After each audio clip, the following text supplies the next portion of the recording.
ദൈവനാമം മഹത്വപ്പെടുമാറാകട്ടെ.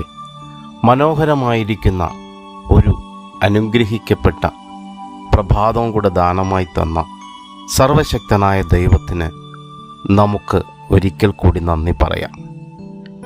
ദൈവം നമ്മുടെ ജീവിതത്തിൽ തന്ന വലിയൊരു ദാനമാണ് ഈ പ്രഭാതവും.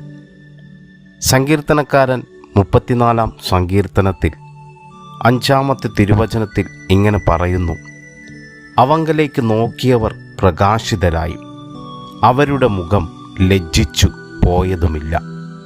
പ്രിയമുള്ളവരെ, നാം പല സാഹചര്യങ്ങളിലൂടെ കടന്നു പോകുമ്പോഴും നമ്മുടെ കണ്ണുകൾ, നമ്മുടെ ഹൃദയം പല സാഹചര്യങ്ങളിലേക്ക്, പല ഇടങ്ങളിലേക്ക് എത്തിച്ചേരുന്നു.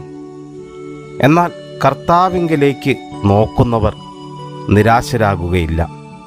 നമ്മുടെ സാഹചര്യങ്ങൾ എത്ര ബുദ്ധിമുട്ടുള്ളതായാലും വിശ്വാസത്തോടെ ദൈവത്തെ നോക്കുമ്പോൾ അവൻ നമ്മെ പ്രകാശിപ്പിക്കുകയും ലജ്ജയിൽ നിന്ന് ഉയർത്തുകയും ചെയ്യും. അതെ, ഈ പ്രഭാതത്തിലും സങ്കീർത്തനക്കാരനോട് ചേർന്ന് നമുക്ക് പറയാം: എൻ്റെ കണ്ണുകൾ സാഹചര്യങ്ങളിലല്ല, എന്നെ രക്ഷിക്കുന്ന കർത്താവിങ്കലേക്കാണ്. നല്ലൊരു ദിവസം എല്ലാ പ്രിയപ്പെട്ടവർക്കും ആശംസിക്കുന്നു.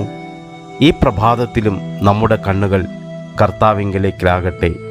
God bless you all. Amen.